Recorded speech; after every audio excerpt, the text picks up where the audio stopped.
Welcome to our series of short educational videos about the important concept of building performance.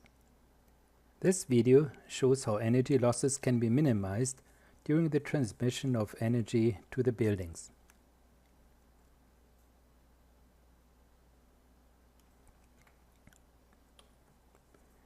Demand-side energy efficiency refers to lowering of energy consumption in buildings. This includes, but is not really limited, energy saving for appliances, air conditioning, lighting, etc. Supply-side energy efficiency refers to reducing energy losses in the energy generation and during energy transfer. Generally speaking, demand-side energy efficiency interventions receive much more attention because they result in direct energy savings to the customer, and they might also be ranked by energy code.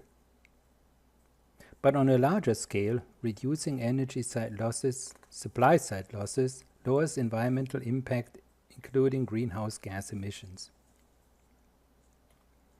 Therefore, both demand and supply side inefficiencies are important.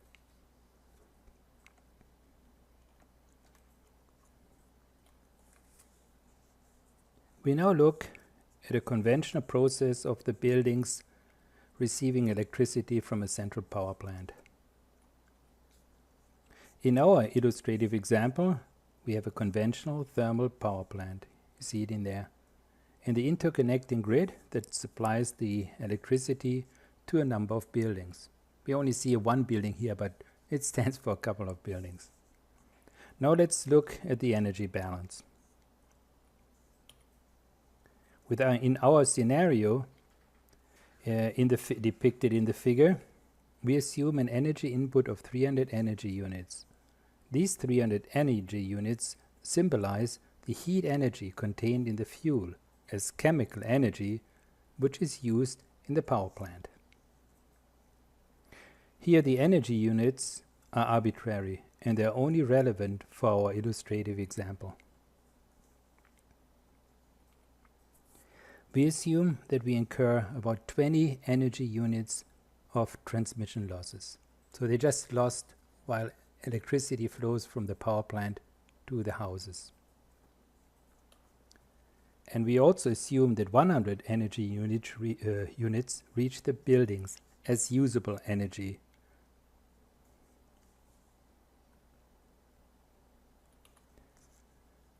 The difference between 300 units input minus 20 units losses minus 100 units of usable energy is 180 units of energy, which is created as part of the energy conversion process during the power conversion. These 180 energy units cannot be used and are wasted and are released to the environment. And besides losing a significant amount of source energy, the thermal waste energy is also a negative environmental impact.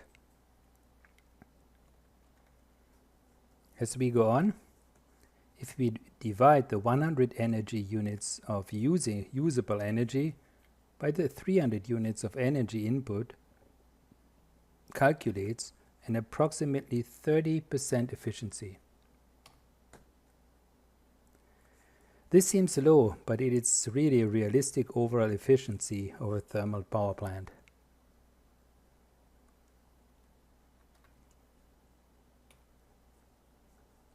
This diagram presents the same calculation method in more detail, where the overall efficiency is calculated more precisely at 33%. With these seemingly astounding losses, how can we avoid such losses and use the source energy more efficiently? The next slide will give us one suggested technology to cut energy losses.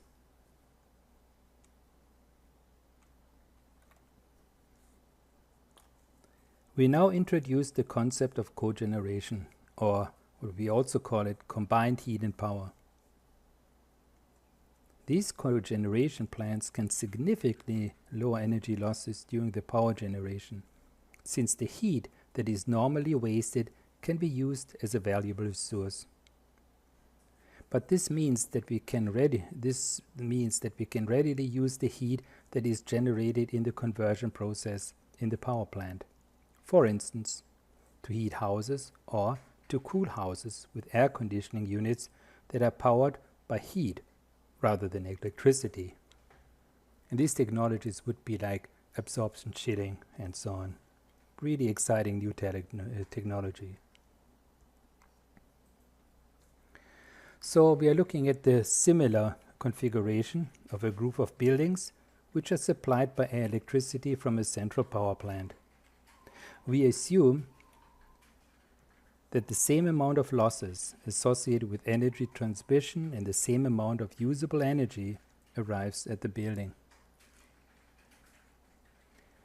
The difference between the power plant in the previous slide and this new technology is that the technology and infrastructure is available to use the heat that is used in the generation of the energy conversion process and transform a significant portion of that waste heat to something that can be used. For illustration purposes, we assume that we can use 150 energy units of these 180 energy units, which is usually waste energy.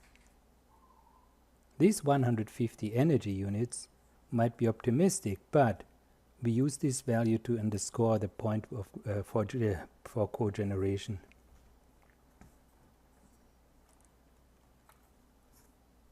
In the end, we would need to find good and cost-effective uses for that waste heat. The best use of the cogeneration technology is to operate smaller power plants units and bring the smaller power plants closer to the end user, so that the thermal resources can be used cost effectively without long transmission pipes for the heated water or steam. And here the heated water or steam would transfer, this heat energy to the customer. There are already many cogeneration plants in operation, specifically in Europe and Asia.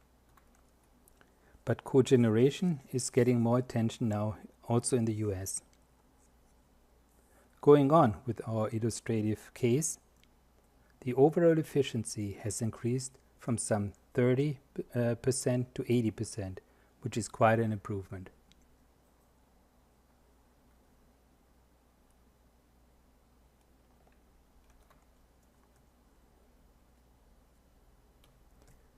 After this illustrative example, let us now look at an actual case of a large-scale energy balance. We are looking at the energy balance for the state of Hawaii. This image needs some closer scrutiny, so you can stop the video at any time. On the left side, we have the energy sources. You see it's petroleum, biomass, coal, natural gas, geothermal, wind, hydro, nuclear, and solar.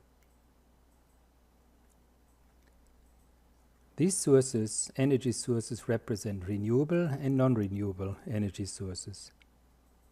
The arrows started from the left and going to the right symbolize the flow of energy. The thicker the arrow, the greater is the flow of energy. This is the energy generation where energy contained in the fuel is converted to electricity. For Y, this fuel is mostly oil. The next box comprises energy end uses by sector, such as residential, commercial, industrial, and transportation. The overall energy converted for energy services and the rejected energy is shown on the right side. We have added some information, and we show that 69% of the source energy is wasted as rejected energy, and only 31% of the source energy can be converted to actual energy services. And that means energy services is something that we can do something useful with our energy. This represents significant losses. If we improve the efficiency of our energy conversion, we could easily save significant energy on the supply side. Improving the supply efficiency is not easy. Otherwise, it would already have been done. But new technologies are available which could be used so that we can cut down on these losses in the future. And we can protect not only our energy security but also the environment. This concludes our discussion. We now come to our self-learning assessment. Let's see how much you remember from our discussion. The self-assessment is an important step in the learning process. We can either contemplate and answer the questions yourself, or you can discuss the questions with friends and colleagues. And it is proven that the best way to learn a topic is to explain it to somebody else. You see several self-learning assessment questions below. Please try to answer them. You might want to review portions of this video. Thanks for trying. Why are the losses of typical grid-supplied electricity so high?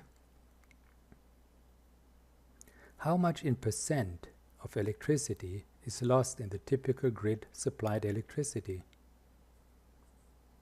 Why is cogeneration so effective to save source energy and lower greenhouse gases? For instance, carbon emission.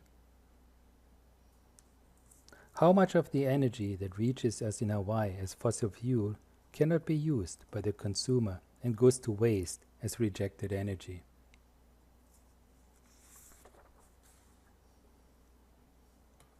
This concludes our video. Thank you for your interest. Please join us again for one of our other videos about important concepts of building performance.